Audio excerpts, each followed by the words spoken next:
आज के इस वीडियो में हम कक्षा 12 भूगोल के जितने भी स्टूडेंट हैं और इस बार 5 मार्च 2024 के बोर्ड एग्जाम में भूगोल का पेपर देने वाले हैं, तो हम उन सभी स्टूडेंट के लिए लेकर आए हैं भूगोल का एक वायरल पेपर जो कि ऑफिशियल पेपर है। ये यूपी बोर्ड के द्वारा जारी किया गया पेपर है। आज रात आप ये तैयार कर लो, काफ़ी ज़्यादा इंपॉर्टेंट ये पेपर है। आपका 5 मार्च को पेपर है। यहाँ पर देखिए स्टूडेंट, कक्षा 12 भूगोल केवल प्रश्न पत्र 2023-24, समय 3 घंटा 15 मिनट हर एक सब्जेक्ट के लिए यही निर्धारित है। उसके बाद में प्रारंभ में 15 मिनट पेपर को पढ़ने के लिए अनिवार्य है। उसके बाद में सभी प्रश्न अनिवार्य है। प्रश्न संख्या 1 से 8 तक बहुविकल्पीय है, 9 से 16 तक अति लघु उत्तरीय, 17 से 22 तक लघु उत्तरीय और 23 से 24 तक दीर्घ उत्तरीय, फिर 25 से 26 तक मानचित्र संबंधित प्रश्न। तो पूरे पेपर को मैं आपको बताऊंगा और ऐसे ही से आपका पेपर का पैटर्न रहेगा। यहाँ पर देखिए बहुविकल्पीय प्रश्न है स्टूडेंट, याद रखिएगा। बहुविकल्पीय प्रश्न में क्या दिया हुआ है कि निम्नलिखित प्रश्नों के सही विकल्प चुनकर अपनी उत्तर पुस्तिका में लिखिए। आप लोगों ने हमारा कॉपी वाला वीडियो नहीं देखा स्टूडेंट कि भूगोल की कॉपी कैसे लिखें, तो जाकर देख लीजिएगा। उसमें हमने सही तरीका बताया है कि आपको कौन से प्रश्न का उत्तर कैसे लिखना है, कॉपी में कैसे लिखना है, सही तरीका हमने बताया है। तो जाकर जरूर देख लीजिएगा, नहीं तो आप यूट्यूब पर सर्च कीजिएगा कि क्लास 12 जियोग्राफी की कॉपी कैसे लिखें, वीडियो मिल जाएगा हमारा। देखिए सबसे पहला क्वेश्चन क्या पूछा गया है, मानव विकास की अवधारणा निम्नलिखित में से किस विद्वान की देन है। तो 4 आपके पास ऑप्शंस हैं और इन्हीं ऑप्शंस के थ्रू आपको बताना है। 1 नंबर का क्वेश्चन है, जैसा कि आप देख सकते हैं।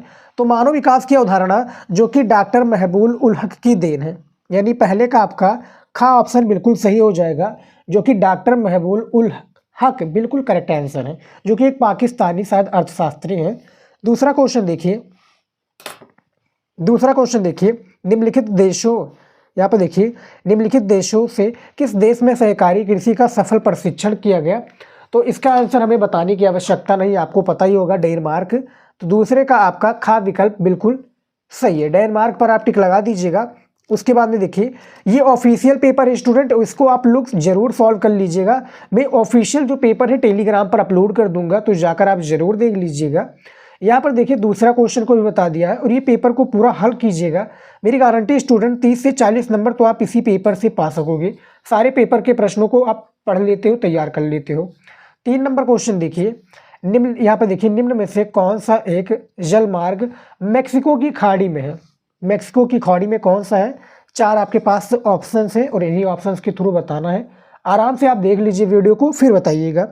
तो तीसरे का देखा जाए, तीसरे का आपका घा विकल्प बिल्कुल राइट आंसर है, मिसिसिपी जलमार्ग हो जाएगा बिल्कुल करेक्ट आंसर। 4 नंबर क्वेश्चन देखिए, इसमें थोड़ा दिमागी है, अपना माइंड लगाना पड़ेगा आपको, तभी आप इस क्वेश्चन को हल कर पाएंगे। यहाँ पर देखिए निम्नलिखित में से कौन तृतीयक क्रियाकलाप नहीं है। कौन सा क्या है, तृतीयक क्रियाकलाप नहीं है। तो इनमें से देखिए मनोरंजन सेवाएं, चीनी का उत्पादन, हलवाई का कार्य, जल अंचल संपत्ति का क्रय विक्रय। तो ये काफ़ी क्या एक प्रकार से घुमाव फिराव वाला क्वेश्चन है। इसका आंसर जो बुक में दिखा रहा था वो केवल यानी चीनी का उत्पादन दिखा रहा था, जो कि तृतीयक क्रियाकलाप के अंतर्गत नहीं आता है। तो 4 का आपका गा वाला राइट आंसर हो जाएगा। यहाँ पर देख सकते हैं इसी टिक के हिसाब से, क्योंकि ये उत्तर विकल्प है और इन्हीं के हिसाब से हमें काम करना है। और जो हिस्ट्री में पूछा जाएगा, हिस्ट्री में भी ऐसे ही सेम आपका रहता है, हिस्ट्री वाले में भी हमने बता रखा है। उसके बाद में देखिए यहाँ पर देखिए 5 नंबर क्वेश्चन है, विस्तृत वाणिज्य अनाज कृषि में क्या होता है स्टूडेंट। प्रति व्यक्ति उत्पादन कम होता है, प्रति व्यक्ति उत्पादन अधिक होता है, खेतों का आकार छोटा होता है, कृषि भूमि कम और जनसंख्या अधिक होती है। तो विस्तृत वाणिज्य अनाज कृषि में प्रति व्यक्ति उत्पादन अधिक होता है। तो 5वें का खा विकल्प बिल्कुल सही है आप लोगों का। चलिए देखते हैं, ये पेपर जरूर आप लोग हल कीजिएगा। टेलीग्राम नहीं ज्वाइन किया है तो आप इस वीडियो के डिस्क्रिप्शन में देखेंगे, वहाँ पर टेलीग्राम का आईडी मिल जाएगा। नहीं तो आप टेलीग्राम पर सर्च कीजिएगा शिवम स्टडी नॉलेज। क्या सर्च कीजिएगा, शिवम स्टडी नॉलेज चैनल आपको मिल जाएगा। लगभग क्या है 1200 उसमें सब्सक्राइबर्स हैं, तो जाकर वो देखिए, काफ़ी ज़्यादा इंपॉर्टेंट है। मैं फ्री में PDF क्या है वहीं पर अपलोड करता हूँ सारी चीज़ें। उसके बाद में देखिए खा नंबर है, भारत के पूर्वी तट पर कौन सा बंदरगाह नहीं है। पूर्वी तट पर स्टूडेंट यहाँ पर बात हो रही है, जो कि क्या है बंदरगाह नहीं है। तो 6 का आपका राइट आंसर का हो जाएगा, मुंबई हो जाएगा, जो कि पूर्वी तट पर नहीं है। वहाँ पर पारादीप, ऐसे पारादीप नाम का एक पूर्वी तट बंदरगाह होगा। कमेंट में जरूर बताइएगा क्या मैं सही हूँ या गलत हूँ। तो उत्तर विकल्प के थ्रू हमें बताना है। तो यहाँ पर देखा जाए तो 6 नंबर का आपका का हो जाएगा सही विकल्प, जो कि मुंबई और माओ काओ बिल्कुल करेक्ट आंसर हो जाएगा। लेकिन हमें क्या है, विकल्प उत्तर विकल्प के थ्रू बताना है, तो इनमें से का राइट आंसर हो जाएगा। अगला क्वेश्चन देखिए 7 नंबर, यहाँ पर निम्नलिखित में से किस स्थान पर पहला परमाणु ऊर्जा स्टेशन क्या है स्थापित किया गया था। किस स्थान पर पहला परमाणु जो ऊर्जा स्टेशन स्टूडेंट स्थापित किया गया था। नरोरा हो जाएगा, तारापुर, फिर राणा प्रताप सागर या कलपक्कम। तो 7 का आपका राइट आंसर डी हो जाएगा, तारापुर हो जाएगा। नरोरा तो उत्तर प्रदेश बुलंद शहर का है। तो इनमें से जो राइट आंसर हो जाएगा 7 नंबर का आपका डी विकल्प बिल्कुल एक प्रकार से घा वाला राइट आंसर हो जाएगा। उसके बाद में देखिए ये भी काफ़ी माइंड वाला क्वेश्चन है, थोड़ा आपको माइंड लगाना पड़ेगा, यानी अपना दिमाग थोड़ा इसमें घुमाना पड़ेगा, इसका आंसर आपको ऑटोमेटिक मिल जाएगा। देखिए नीचे कथन और कारण दिए गए हैं, सही विकल्प चुनकर लिखिए। जैसे कथन में है कि धान, गेहूं, आम और दलहन की फसलों के लिए जलोढ़ मिट्टी क्या है उपयोगी है। जलोढ़ मिट्टी क्या है उपयोगी है। कारण है कि जलोढ़ मिट्टी अधिक क्या है नमी के लिए प्रसिद्ध है। तो हमें क्या है इन्हीं के थ्रू बताना स्टूडेंट। यहाँ पर देखिए ये जो विकल्प है इन्हीं के थ्रू बताना, क्या भैया सत्य है या असत्य है, गलत है क्या सही है, सारी चीज़ें हमें बतानी है। तो 8 नंबर क्वेश्चन आपने देखा। अब देखिए यहाँ पर तो 8 नंबर का जो राइट आंसर हो जाएगा वो आपका ये वाला हो जाएगा। घा वाला कथन बिल्कुल सही हो जाएगा स्टूडेंट। यहाँ पर देखिए घा वाला कथन क्या है, कथन एवं कारण दोनों सही है, परंतु कारण कथन की उचित व्याख्या नहीं करता। जो कारण है ये इसका उचित व्याख्या नहीं करता स्टूडेंट। तो देखा जाए तो 8 नंबर का आपका घा वाला राइट आंसर हो जाएगा। ये भी कंप्लीट हो चुका है। अब हमारा आ जाता है अति लघु उत्तरीय प्रश्न। जैसा कि आप देख सकते हैं 2-2 नंबर का यहाँ पर साइड में देखिए स्टूडेंट, 2-2 नंबर का आपका क्या है ये अति लघु उत्तरीय प्रश्न है। एक लाइनों में हमें क्या है इस प्रश्न का उत्तर देना है, ज़्यादा हमें क्या है इसमें मेहनत नहीं करना है, 25 शब्दों से नीचे ही होना चाहिए तब भी सही रहेगा। 9 नंबर क्वेश्चन दिया हुआ है कि रेटिजल के शब्दों में मानव भूगोल को परिभाषित कीजिए।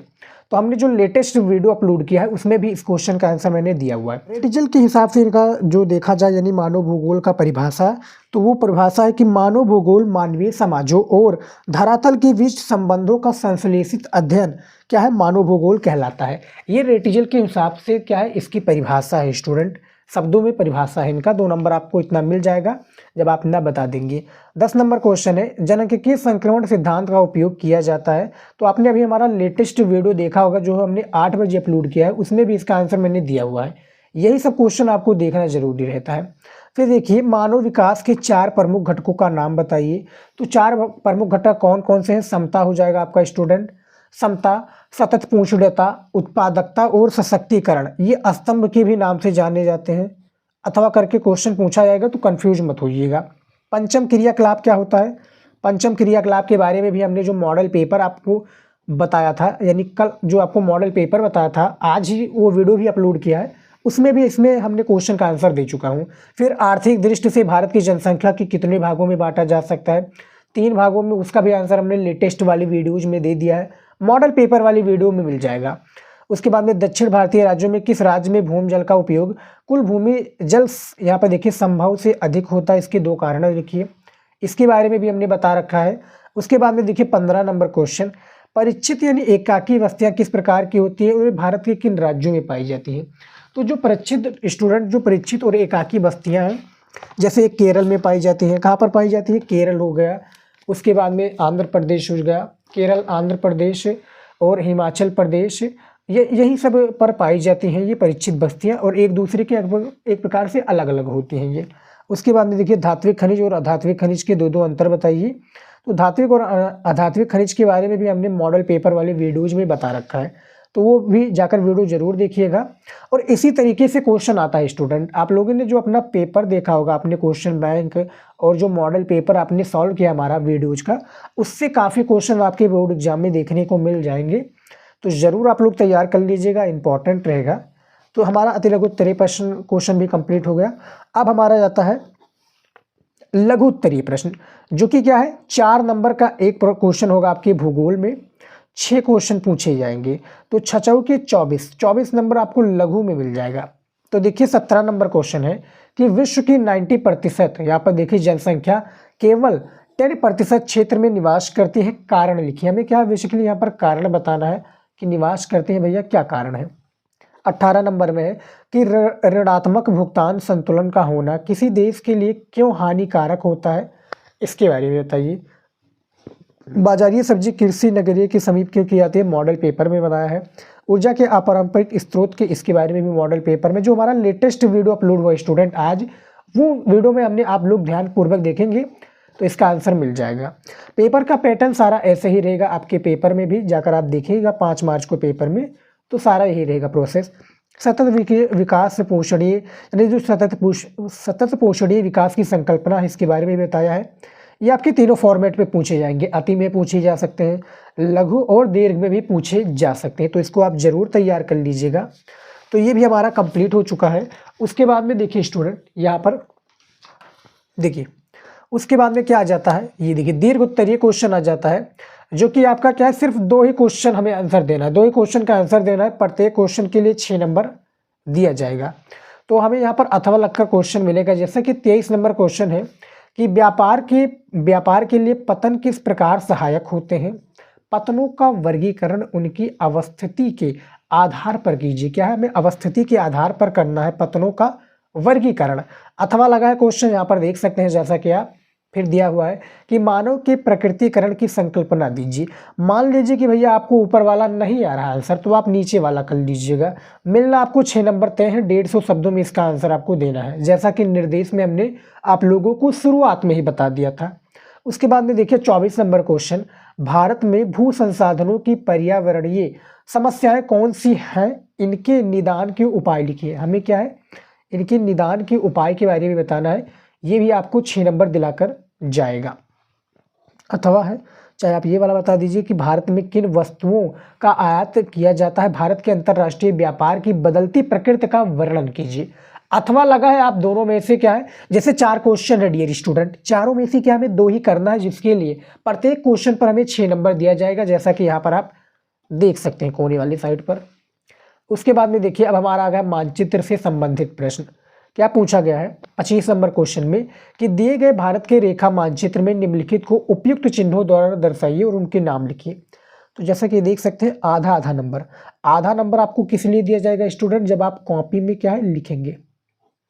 आधा नंबर दिया जाएगा जब आप क्या है मैप में, आपको बोर्ड एग्जाम में मैप दिया जाएगा, नहीं दिया जाएगा तो बना लीजिएगा मैप, तो आप मैप में भर दीजिएगा कि वो स्थान कहाँ पर है। जैसा कि यहाँ पर पूछा गया भारत की रेखा मानचित्र पर, तो ये भारत वाला है। सबसे पहला क्वेश्चन पूछा गया है कि भारत का सबसे अधिक जनसंख्या वाला राज्य कौन सा है, तो निसंकोच आपको उत्तर प्रदेश पर लगाना है।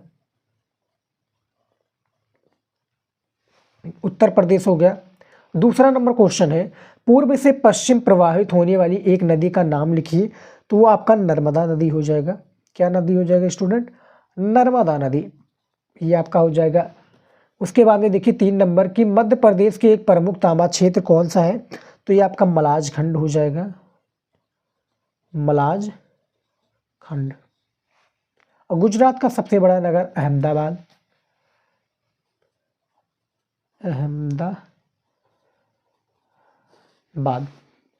उत्तर प्रदेश का प्रमुख परमाणु शक्ति केंद्र तो नरोरा, जो कि यूपी के बुलंदशहर में है। यूपी का जो बुलंदशहर डिस्ट्रिक्ट है उसमें ये नरोरा है। तो यहाँ पर देखिए ये तो हमारा कंप्लीट हो गया। अब यहाँ पर आधा नंबर यानी 2.5 नंबर आपको इसमें तय है, 2.5 नंबर आपको इसमें तय है। अब 2.5 नंबर आपको पाने के लिए मानचित्र में भरना पड़ेगा। मानचित्र में कैसे भरना है हमने वीडियो बना रखा है काफ़ी सारे, जाकर जरूर देख लीजिएगा।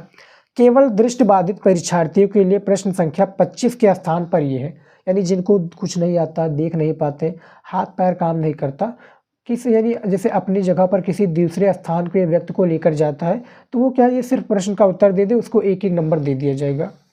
उसके बाद में देखिए 26 नंबर क्वेश्चन, दिए गए संसार के रेखा मानचित्र में उपयुक्त चिन्हों द्वारा निम्नलिखित को दर्शाएं और उनके नाम भी लिखिए। इनके क्या दर्शाना है, उनको नाम भी लिखना है। जैसे कि यहाँ पर सबसे पहला है एशिया का सबसे बड़ा जनसंख्या वाला देश कौन सा है स्टूडेंट। यहाँ पर देखिए एशिया का सबसे बड़ा जनसंख्या वाला देश पूछा जा सकता है, सबसे कम जनसंख्या वाला, तो यहाँ पर कम पूछा गया है। बड़ा पूछा जाए तो वो आपका चीन हो जाएगा, सबसे कम में मालदीव आ जाएगा। और ये क्या संसार का पूछा गया, विश्व वाला स्टूडेंट याद रखिएगा। उत्तरी अमेरिका का सबसे बड़ा क्षेत्रफल की दृष्टि से देखा जाए तो वो कौन सा हो जाएगा डियर स्टूडेंट, कनाडा। कनाडा पर टिक लगाइएगा। उसके बाद में जापान का सबसे बड़ा नगर टोक्यो, जो कि राजधानी भी है जापान की, टोक्यो। उसके बाद में अटलांटिक महासागर को प्रशांत महासागर से जोड़ने वाली नहर, तो पनामा नहर हो जाएगी। कौन सी नहर स्टूडेंट? पनामा नहर। फिर राइन नदी जलमार्ग, ब्रैकेट में देखिए नौकायन योग्य प्रवाह मार्ग किन्हीं दो देशों का नाम, तो स्विट्जरलैंड और नीदरलैंड, ये दो देशों को नाम है। यहाँ पर भी दिया हुआ है कि केवल दृष्टिबाधित परीक्षार्थियों के लिए प्रश्न संख्या 26 के स्थान पर है। तो जो दृष्टिबाधित है सिर्फ क्या प्रश्न का उत्तर दे दीजिए, उनको एक एक नंबर बड़े ही आसानी से दे दिया जाएगा। तो सारा पेपर का पैटर्न देख सकते हैं स्टूडेंट, 70 नंबर पक्का करना है तो आपको इसी तरीके से सारी चीज़ों को करना होगा। कॉपी वाले वीडियोज में क्या हमने डिटेल में बताया कि कैसे कॉपी लिखना है, और सेम पेपर का पैटर्न 5 मार्च को आपको ऐसे ही देखने को मिल जाएगा। ये पेपर ऑफिशियल जारी हुआ है बोर्ड के द्वारा, जाकर आप यूपीएमएसपी पर चेक कर सकते हैं।